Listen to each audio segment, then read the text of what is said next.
Hey, Transformational Leader Manager. This is review 5 of the Transformational Leader Manager experience. Who you are, your character, earns trust. In one study, 58% of employees would trust a stranger before they would trust their boss. It's a big issue. So the question becomes, how do you become even more trustworthy? The first exercise we did was asked about people that you've worked for in the past that you didn't trust and why. The two most common things is, first, they don't walk their talk. Their behavior does not match the virtues that they claim they have. The second thing is that they think more of themselves than the other person. Basically, they're selfish. Maybe it's egotism or some other thing, but they really care more about themselves. Two good reasons not to trust someone. Now, here is the issue. Sometimes we have done things that would make people not trust us, and we don't even know. So here is our first exercise. We call it the trust question. And here it is. Ask someone this difficult question.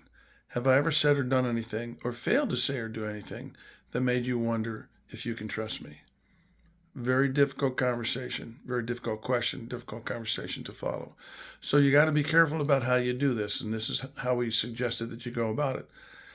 First of all, it's a compliment. You have to select someone to start this exercise with, someone that you trust, and explain to them that you are working on becoming more of the kind of person that other people follow willingly. In other words, you're working on becoming more of a transformational leader manager.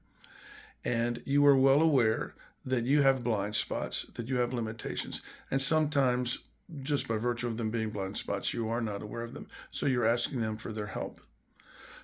Ask them to give some thought to this question and to not answer it on the spot. Take some time. Now, one of two answers are going to come out. The first answer is you really haven't done anything, and that could be true.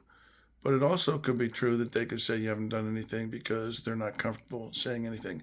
Either way, just you asking that question will improve or demonstrate your humility and your vulnerability.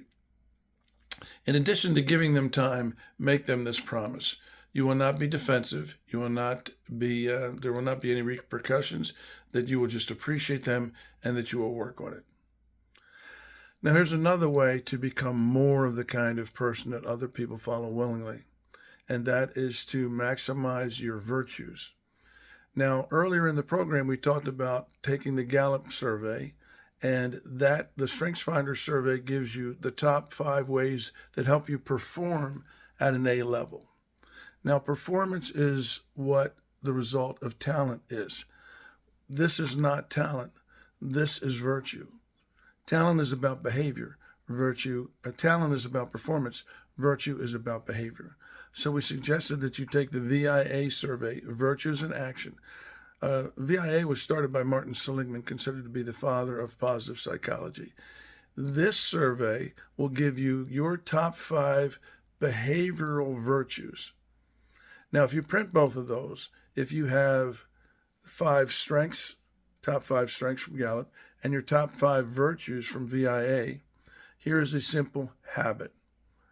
On a daily basis, reflect over the day, the prior day, and determine, where did you get an A? Where did you achieve excellence?